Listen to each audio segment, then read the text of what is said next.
सासू माँ बदल गई। कहानी उस घर की है जहाँ बहू और बेटी को एक माना जाता था, लेकिन फिर अरे शिखा बेटा, तू रसोई में क्यों घुसी रहती है? जा, रोटी मैं बना लूंगी। नहीं नहीं माँ जी, आप बैठिए, बस सारा खाना बन ही गया है। श्वेता को बोल देती हूँ, वो खाना लगा देगी सबका। सॉरी भाभी, मेरे पास वक्त नहीं है। माँ, मुझे पैसे देना, पार्लर जाना है। हाँ हाँ चली जाना, भाभी को भी ले जाना। वो भी जाने को बोल रही थी पार्लर, पर पहले ना मदद कर दे उसके खाना लगाने में। देख माँ, वो बहू है, उसे बहू रहने देना, इतना सर पर मत चढ़ा भाभी को। श्वेता, ज्यादा मत बोला कर। बहू और बेटी में कोई फर्क नहीं होता है। जा जाकर काम कर। ननद को माँ का भाभी से इस तरह प्यार करना बिल्कुल अच्छा नहीं लगता। वो बार बार किसी न किसी तरह माँ को भाभी के खिलाफ भड़काती रहती, लेकिन कोई फायदा ना होता। एक रोज, अरे बेटे किशन, जा बहू को कहीं घुमा कर ला, सारा दिन घर में काम करती रहती है। हाँ हाँ माँ, हम लोग जा रहे हैं ना गोवा। अच्छा जी, भाभी ने तो हमें बताया भी नहीं। वैसे तो सारी पंचायत करती है, ये गोवा वाली बात क्यों छुपा गई हमसे? अरे क्योंकि उसे खुद नहीं पता था बहन। मुझे टिकट सस्ती मिल रही थी तो मैंने बुक कर दिया। हाँ शिखा, पैकिंग कर ले, संडे हम जा रहे हैं गोवा।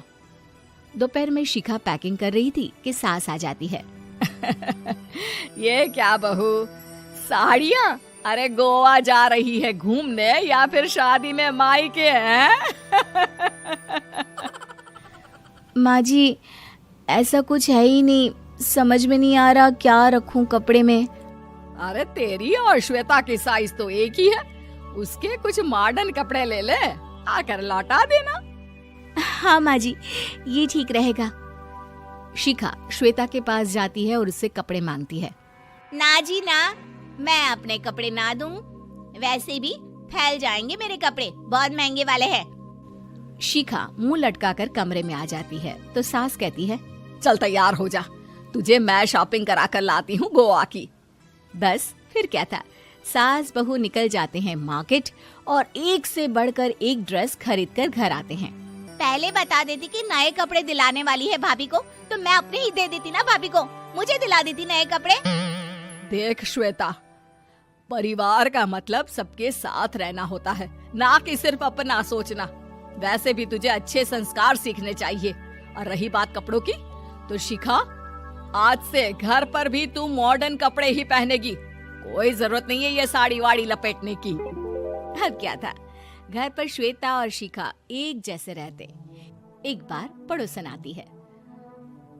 अरे बेटा, अपनी माँ को तो बुलाना जरा, बात करनी है। शिखा सास को बताती है और रसोई में चली जाती है।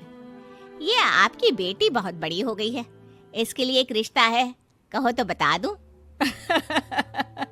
ये बेटी नहीं बहू है, घर में सब एक जैसा ही रहता है।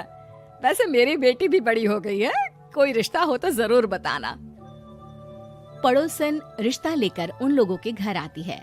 तब श्वेता की होने वाली सास कहती है, तो ये घर है, कितने मंजिल का है? और ये बहू ने आपकी क्या पहन रखा है, जीन्स टॉप? अरे भाई, साड़ी वाड़ी नहीं है क्या इसके पास? देखिए, सर्दी है तो साड़ी में बहू कैसे मैनेज करती, वैसे पहनती है साड़ी भी। देखिए, हम लोग ठहरे पैसे वाले लोग, कोई कमी नहीं है हम लोगों के पास पैसों की, बहुत पैसे हैं, जमीन, नौकर चाकर, कार, सब कुछ है, लेकिन घर में संस्कारी बहू चाहिए। समझ रही हैं ना आप? सास कुछ कहती कि श्वेता बोल पड़ती है, हाय रे, नौकर चाकर से लेकर जमीन, कार, पैसा, हाँ हाँ, मुझे रिश्ता मंजूर है, मंजूर है मुझे। अरे रुक जा श्वेता, मैं बात कर रही हूँ ना। देखिए, हम लोगों के घर इतनी आजादी नहीं मिलेगी। अरे हाँ कर देना माँ, हाँ कर दे जल्दी से। सास क्या करती, बेटी की शादी ऐसे घर में कर देती है जहाँ ना उनके विचार मिलते हैं और ना ही आचार। शादी के बाद एक रोज फोन पर, श्वेता बेटा, एक बार घर आ जा, बहुत दिल करता है तुझे देखने का। माँ, वो घर पर बहुत काम होता है, कैसे आऊँ? बड़ा घर है, लेकिन आने जाने वालों की लाइन ही लगी रहती है। बेटा मैं तो जानती थी उस घर का हाल, लेकिन तू ही नहीं मान रही थी। माँ देख, हर घर का यही हाल है। तेरी बेटी को यहाँ घूंघट हटाने की परमिशन नहीं है और एक तरफ भाभी स्कर्ट पहनकर घूम रही है। बेटा मुझे क्या पता था कि मेरी बेटी को ससुराल के नाम पर पिंजरा मिल जाएगा। अच्छा माँ, फोन रखती हूँ, सास को गर्मा गर्म रोटी खिलानी है। तुम लोगों की तरह नहीं कि एक रोटी बनाओ, एक सब्जी बनाओ, फिर सारा दिन फ्री होकर घूमो।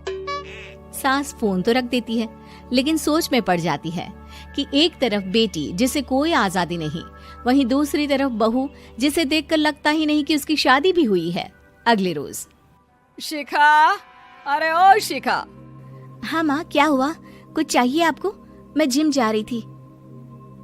जिम के कपड़ों में बहू को देखकर सास को घूंघट में अपनी बेटी का ख्याल आता है। देख बहू, घर में बहू की तरह रहा कर। इतने टाइट कपड़े पहनकर जिम जाना पसंद नहीं मुझे। जा जाकर रोटी बना। रोटी? माँ अभी तो शाम के 6 बजे हैं, इस वक्त रोटी?